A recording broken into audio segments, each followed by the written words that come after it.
Alam mo ba na kahit payat ka at hindi ka umiinom ng alak, pwede ka pa rin magkaroon ng fatty liver? Oo, hindi lang to sakit ng matataba.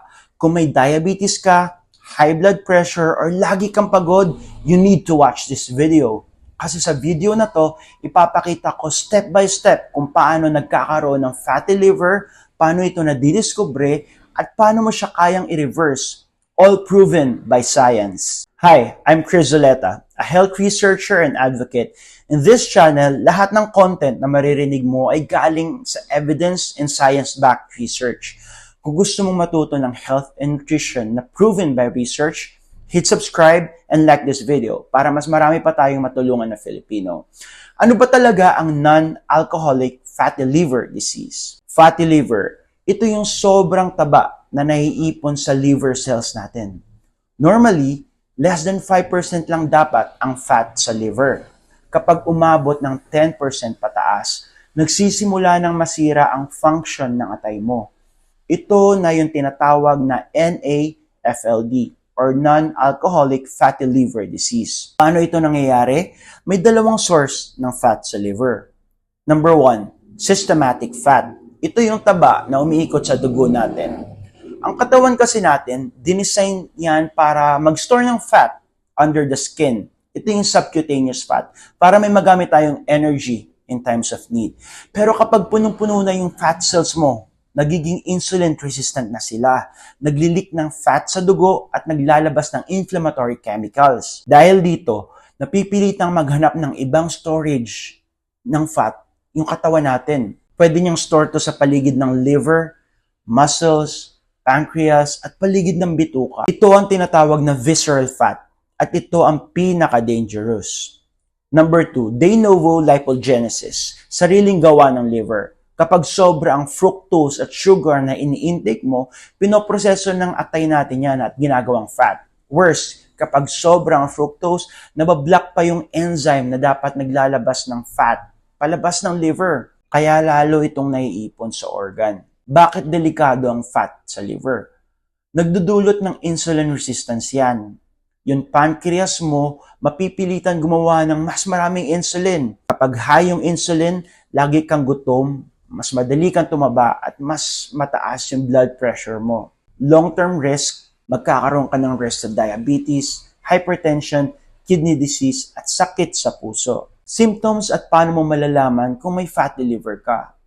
Most of the time, silent disease siya. Wala kang mararamdaman. Pero pwedeng lumabas ang mga sumusunod na symptoms. For example, pagkapagod, kawalan ng gana, nausea, weight loss, dull pain sa kanang itaas ng tiyan. Clue rin yung marami kang taba sa tiyan, central obesity. Confirmed diagnosis naman, sa test natin makikita yung ALT blood test, ultrasound, minsan liver biopsy, para makita kung gaano kalala. So, consult your doctor if you're having these symptoms. Bakit importante ang liver? Hindi ka mabubuhay nang wala kang liver. Siya ang nagre-regulate ng blood sugar mo. Master detox system rin siya ng katawan. Gumagawa ng bile para tunawin yung taba. Nagproproduce ng proteins at clotting factors. Tumutulong sa immunity at energy conversion. Kaya kapag sira ang atay mo, halos lahat ng katawan mo, tinatamaan talaga. Paano mo marireverse ang fatty liver? Good news, lalo na kung early stage pa lang, pwedeng magbago ang liver fat or bumaba yung liver fat mo within weeks lang. Ito yung tatlong main strategy na pwede mong itry. Number 1, tanggalin ang lahat ng toxic sa liver. Stop beer, everything. Yes, kahit moderate lang yan, liver poison siya, unfortunately. Bawas sugar drastically. May studies sa obese kids na binawasan yung sugar intake nila mula 28% pababa ng 10% calories per day. Resulta, after 10 days lang, bumaba yung blood sugar nila, bumaba yung triglycerides, bumaba yung blood pressure, bumaba yung liver fat by 22%. Take note, hindi sila nag-lose ng weight. Sugar lang ang binawas at napalitan ng starch or glucose. Proof na hindi kailangan magbawas ng timbang para gumanda ang liver markers. Pero of course, if you lose weight, mas added benefits pa yon. Number 2, Reduce inflammation plus feed your gut microbiome. Kumain ng whole foods with fiber, gulay, oats, beans. Fiber is barrier na nagpapabagal ng pagpasok ng glucose at fructose sa dugo, kaya less stress sa liver natin. Gut microbacteria, gumagawa ng short-chain fatty acids na anti-inflammatory, nakakatulong sa blood sugar at cholesterol. Support liver repair. Get antioxidants from foods, vitamin C, E, B vitamins, glutathiones. Ito yung master antioxidant ng liver. Best source nito ay galing sa pagkain. Broccoli, spinach, onions, garlic. Bonus, lifestyle hacks. Pwede mo rin itry yung intermittent fasting. Nagpapababa ng blood sugar, blood pressure, taba, at liver fat. Eat food in whole form. Stop juicing, stop smoothies. Nawawala yung fiber niyan.